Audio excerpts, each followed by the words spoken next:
Assalamualaikum warahmatullahi wabarakatuh. Di sini saya Nur Aisyah. Saya akan melanjutkan presentasi dari Muhammad Fadli, yaitu dua pelucutan persenjataan dan pengambil alihan aset Jepang. Dipelopori oleh para pemuda di Indonesia, bangsa Indonesia melucuti bangsa Jepang, dimulai dari perebutan senjata dan perebutan aset-aset berupa markas besar yang pernah diduduki oleh Jepang sebelumnya.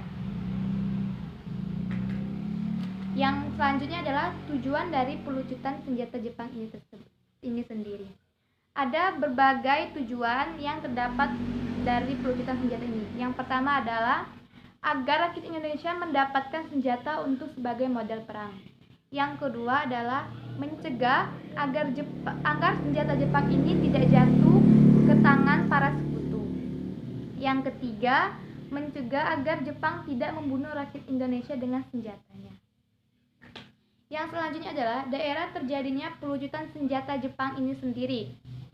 Ada berbagai daerah yang terjadi tragedi pelucutan senjata Jepang ini. Antara lain yang pertama adalah Surabaya. Tragedi ini terjadi pada tanggal 19 September 1945.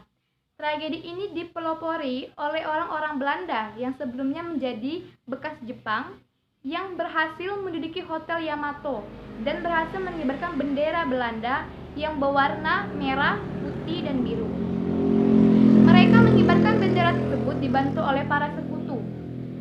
Rakyat Surabaya yang menyaksikan tragedi ini pun sangat geram. Akhirnya Jenderal Sudirman pun meminta kepada Belanda untuk menurunkan kembali bendera tersebut, tetapi permintaan tersebut ditolak mentah-mentah oleh Belanda. Hal ini membuat rakyat Surabaya merasa geram dan marah. Akhirnya para pemuda yang berada di Surabaya pun menyerbu Hotel Yamato tersebut dan ingin menghancurkan Belanda. Bahkan ada dua pemuda yang berhasil menaiki puncak Hotel Yamato tersebut dan berhasil merobekkan bendera tersebut yang berwarna biru. Akhirnya menyisakan bendera yang berwarna merah dan putih. Bendera tersebutlah yang melambangkan bahwa Hotel Yamato sudah kembali menjadi punya Indonesia.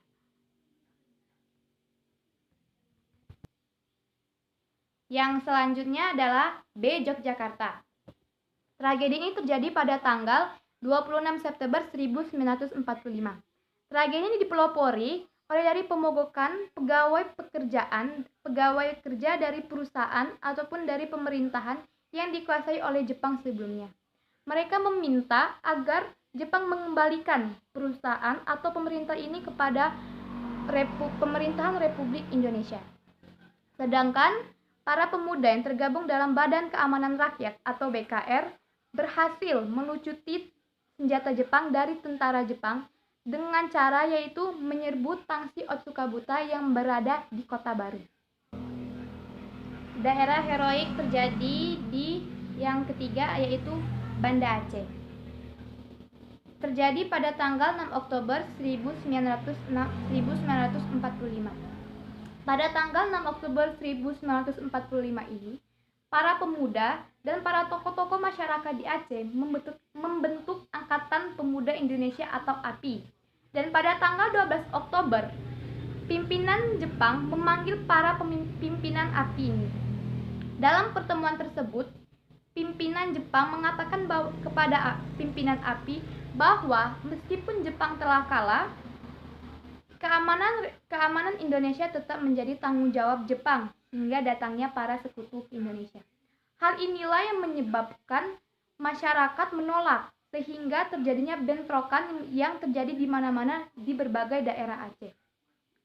Dan terjadilah pelucutan senjata yang dilakukan para pemuda Aceh ke tentara Jepang. Mereka mengambil alih senjata Jepang dan aset-aset Jepang serta mengibarkan bendera merah putih di berbagai daerah Jepang, di berbagai daerah Aceh.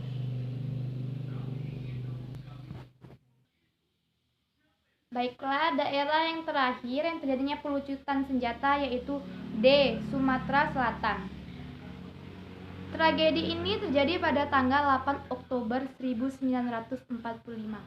Hal ini diawali ketika Presiden Sumatera Selatan, Dr. Abdul Karim Ghani, bersama seluruh pegawai pemerintahannya melakukan upacara dan mengibarkan bendera merah putih pada saat upacara tersebut. Dan pada saat upacara tersebut itu juga diumumkan bahwa seluruh keresidenan Sumatera Selatan hanya akan tunduk pada pemerintahan Republik Indonesia. Di wilayah ini perebutan wilayah tidak begitu banyak memakan korban, karena Jepang di daerah ini bersikap menghindari yaitu yang namanya pertumpahan darah. Sekian presentasi dari saya. Saya meminta maaf apabila terjadi kesalahan atau kata-kata yang salah. Saya akhiri. Wabillahi taufiq wal hidayah. Wassalamualaikum warahmatullahi wabarakatuh. Presentasi selanjutnya akan dilanjutkan oleh Maida.